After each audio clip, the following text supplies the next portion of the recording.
командасы балалар. Bir жадырап қалайық. Еңбек етіп ерінбей. Жақсы баға. Жақсы. Ендеше балалар, бүгінгі біздің сабағымыздың тақырыбы жеңіл атлетикаға қатысамын. Оқу бағдарламасына сәйкес оқу мақсаттары 7-5-1-3 реттік санесіндегі жазба, ауызша жұмыстарда орынды қолдану. 7-5-1-3 реттік санесіндегі жазба, ауызша жұмыстарда орынды қолдану. Сабақтың мақсаты кесте, диаграмма, сызба, шартты белгілер түрінде берілген ақпараттарды түсінеді, қолдана біледі. Реттік санесіндегі жазба, ауызша жұмыстарда орынды қолдану. Ұлттық құндылығымыз денсаулыққа, адамгершілікке қарау және спортпен шұғылдану.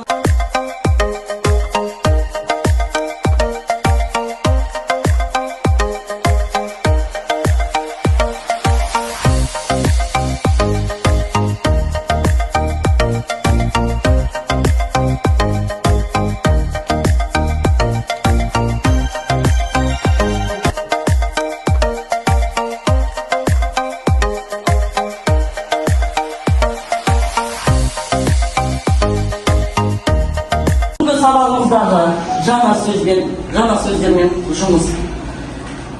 Бірінші топтан қайталаймыз. Дене шынықтыру. Екінші топ. Мектепшілік, внешкольный. Мектепшілік, внешкольный. Дене бітімі, телосложение. Аударыс бар? Икемді. Жақсы балалар.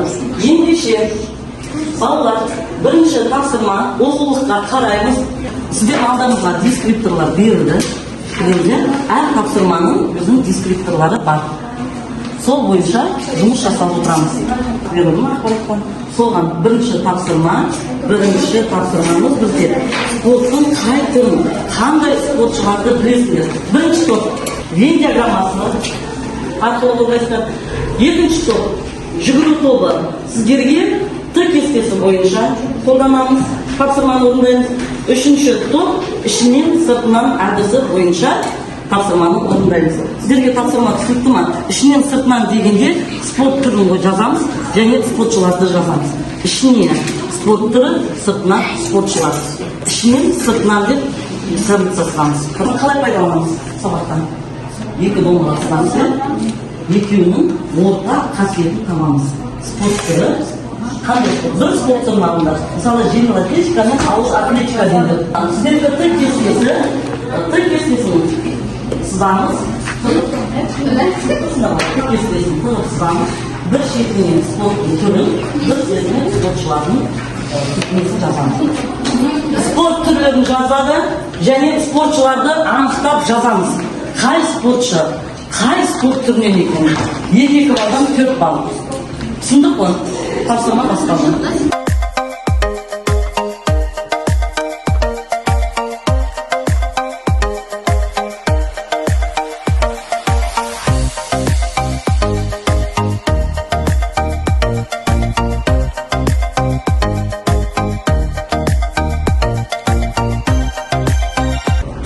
Екінші топ жақсы жарайды. Спорт түрлері спортшылар. Спорт түрі. Самат Смақов. Жақсы. Бокс Бекзат Саттарханов. Бокстан, Бокс Геннадий Головкин. Жақсы. Күрес Жақсылық Үшкен күрес. Атлетика Ольга Шлегина. Атлетика мало или теннис па? Теннис Мария Шарапова. Ал жеңіл атлетика Майя Манеза. Жақсы. Енді дескриптор бойынша жұмыс жасай алдық па? Жақсы, отырады. Ауыр атлетика, спортшылар Илья Ильин. Жеңіл атлетика Әлем Яков. Бокс Бекзат. Екеуіңіз бірдей, екі топтікі бірдей. Футболдан Асхат Таңберген. Таңберген жазылған жоқ. Жақсы аталған жоқ. Күрес Күрес Демеу Жадыраев. Жадыраев жақсы. Волейбол Асылхан Ізбергенұлы жақсы өте. Дзюдо Елдос Сматов. Шавкат Рахманов. Жақсы. Бұл топта тек бірінші шыққан топпен бірдей шыққан ауыр атлетикан шықты, бірдей қалғаны өздері жазған екен. Жақсы. Келесі топ. Жеңіл атлетика, жеңіл атлетика. Тыңдаймыз. Секіреді, жүгіреді, 3000 метр секіріп. 3000 метрге секіреді. Жеңіл секіреді. Жеңіл секіреді Ал бокстасады, еңке шығады, сопернигімен бокстасады. Сопернигіміз деген қазақ тілінде дұрыс, қарсыласымен Соңында бір-біріне құрмет көрсетеді. соңында бір-біріне құрмет көрсетеді дейді. Жақсы. Екеуі де спорт түрі, бірақ екеуінің айырмашылығы бар. Бокста қарсыласымен бокстасады, ал жеңіл атлетикада жүгіреді, 3000 метр секіреді. Жақсы, жүгіреді. Жеңіл атлетикада тек жүгіреді екен. Жақсы, отыра қойыңыздар. Балалар, бірінші тапсырма бізде топтық жұмыс болды. 3 топта орындады. Енді дискрипторға қарап қояқшы. Спорт түрлерін жаздық па? Жақсы, жаздық және спортшыларды жаза алдық. Яғни қандай спорт түрлері бар екен? Тез ауызша айтып жіберіңіз. Қандай спорт түрлері бар екен?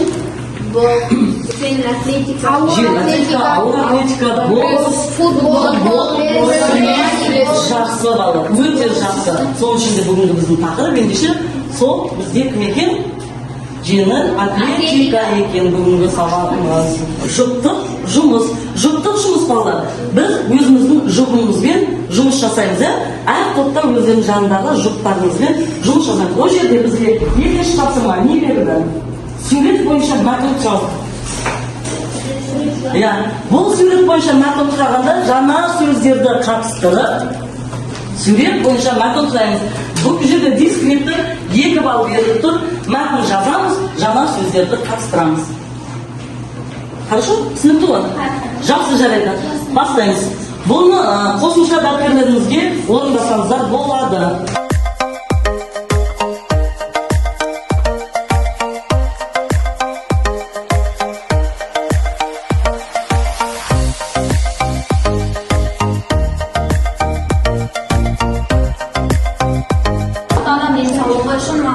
Бұл süreçte biz спортпен айналысып жатқан балаларды көре аламыз. Мұқият ізге салып қарасақ, олар марафон спорттық ойынында қатысып жатқандығы байқалады. Егер марафонды жүгіріп денемізді шынықтырсақ, біздің денсаулығымыз сау болу денеміздің күш атады. Жақсы. Келесі. Біздің сынып кеше марафон жарысына баруы керек еді. Басқа сынып оқушылары қатысты. Біздің сыныпта қатысты. Марафонда сіз баратын жері басқалардан тезірек жүгіріп, мүмкіндігінше жоғары секіріп өз күшімізді көрсету керек еді. Біздің сынып жеңіске жетпеді, бірақ екінші орыннан тұрды. Ол жерде маған өте ұнады. Ол жер маған өте ұнады. Біздің сынып марафонда қатысқан болды. Басқа сынып оқушылары қатысты. Біздің сыныпта қатысты. Марафонда сіз баратын жері басқалардан тезірек жүгіріп, мүмкіндіктерді жоғары секіріп, өз күшімізді көрсету керек. Жақсы. Балалар, жақсы. 3 топта мәтін құрастырдық, мәтінді жаздық. Жаңа сөздерді қатыстырдық па? Мәтінге. Жақсы, отыра қойыңыздар. Ендеше біздегі келесі тапсырма. Балалар, мәтін беріледі, мәтінді тыңдаймыз, мәтіндегі негізгі ақпараттарды анықтау. Дискрипторымыз, мәтіннен негізгі ақпараттарды анықтаймыз. Ендеше балалар, бізге сол мәтінді тыңдау үшін спорт министрі Ербол Мырзабеков спорт жайында жаңа ақпарат айтады. Ендеше балалар, біз соны мұқият анықтап тыңдаймыз. Және де құртындамаймыз. Бұл жерден негізгі ақпараттарды табамыз. Sport денсаулық кепілі. Алмақты денсаулық адамның еңбекке, қоғамдық іс-әрекетке белсенді қатысуының кепілі. Қазақ халқы бала тәрбиесіне ерте кезден көңіл бөлген. Баланың ақыл ойының, дене бітімінің дұрыс қалыптасуына айрықша мән берген. Халқымыздың спорттық ойындары осының бірден-бір дәлелі. ежелден садақ тарту, бәйге, күрес, аударыспақ сияқты спорт түрлерімен айналысқан қазақ халқы спорттың басқа да түрлерімен шұғылдану арқылы өздерінің рухани байлықтарын жетілдіріп отырған. Халық өзіне лайықты деп санаған ұлттық спорт түрлерімен әртүрлі дене жаттығулармен айналысқан. Әр өңірдің, әр аймақтың өз мергені, өз сәйгүлігі болған. Атқа мініп, асық атып, бәйгеге шауып, теңге іліп өскен балалар шымыр етті де икемді болып өседі. Дене шынықтыру мен спорт мәселесі қай елдің болсын, негізгі стратегиялық бағыты саналады. Өйткені болашақты ойламай, келешекте қуатты мемлекетке айналу мүмкін емес. Спорт дегеніміз адамдардың денсаулығы, еңбекке дайындығы, сонымен бірге спорт жасөспірімдерді әскери қызметке дайындауға, тәртіпке, ерлік пен батырлыққа тәрбиелеуге көмектеседі. Балалар мен жасөспірімдер арасында спортты дамыту бірінші кезекте тұрған мәселе. Осыған орай мектептерде, жоғары оқу орындарында көптеген спорт секциялары, үйірмелер жұмыс істеуде. Жылдан жылға спорт базалары көбейіп келеді. Ұлттық спорт түрлері де жақсы жолға қойылған. Атап айтсақ, қазақша күрес, тоғызқұмалақ, аударыспақ, бәйге, көкпар, қыз қуу, асық ату, бестас сияқты спорт түрлерімен арнайы федерациялар құрылған, ресми жарыстар өткізіліп тұрады. Жақсы балалар, мәтінде не туралы айтылды? Спорт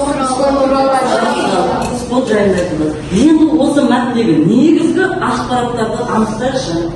Біздің дескрипторымызда не балалар? Дескрипторымызда мәтіннің негізгі ақпараттарды анықтау.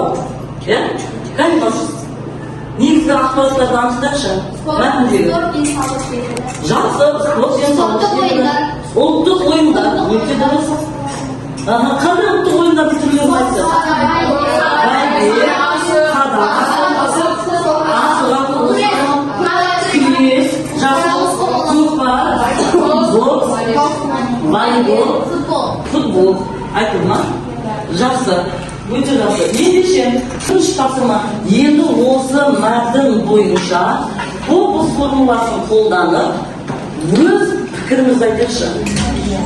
Өз пікірімізді айтайықшы. Кім айтады? Алқан Диана. Менің ойымша адамдардың бәрі спортпен айналысады. Себебі мен оны денсаулық кепілі деп түсінемін. Оны мен спорт залда жаттығып денені шынықтыру деген факторлермен дәлелдей аламын. Осыған байланысты мен әрбір адам спортпен айналысу керек деген шешімге келдім. Жақсы, келіңіз. Менің ойымша спорт адамның өте маңызды нәрсе. Себебі мен оны денсаулық кепілі деп түсінемін. Оны мен спорт залда жаттығып денекті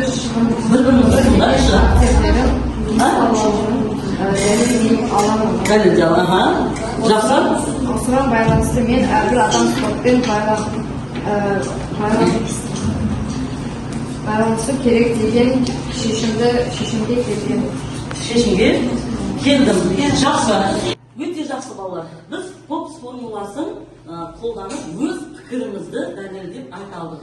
Ендеше келесі тапсырма, 5-ші тапсырма, мәтіндегі қате жазылған сөздерді табамыз.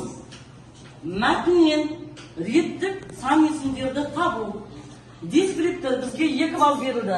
Қате жазылған сөздерді табады, реттік сан есімдерді табады. Балалар, біз бұл жерде грамматикалық тапсырма бағана мақсатымызда реттік сан есімдерді білу еді. Ендеше, қанекей, тапсырмамен жұмыс жасаймыз, жұмыс дәптерімізді ашамыз, бүгінгі күнімізді барлығын білеміз, жазамыз, және де 5-ші тапсырма, уақыт 2 минут. Сөйлемді ауызша тағайда реттік сан есімдерді жазбаша түрде табыстырайықшы. Тақтаға. Әр топтан бір оқушы шығып, реттік сан есімдерді тез жазып кетейік.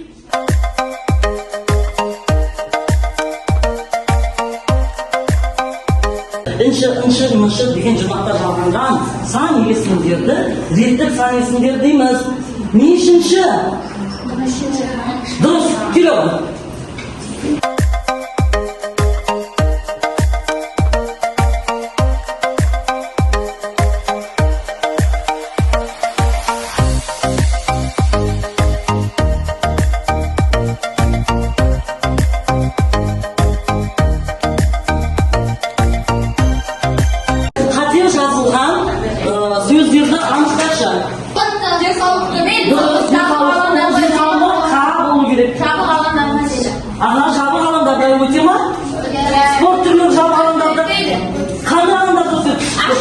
дұрыс ашық алаңдарда.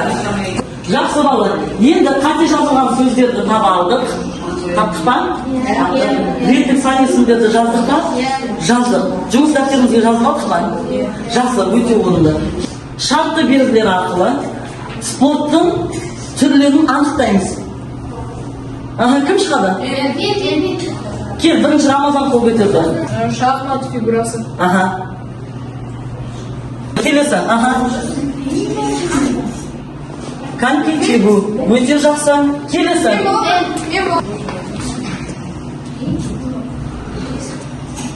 Қане көреміз. Өте дұрыс. Жақсы. Келесі.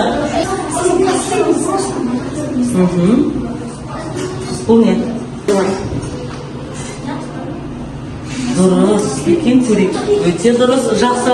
Келесі. Отабек келе ғой.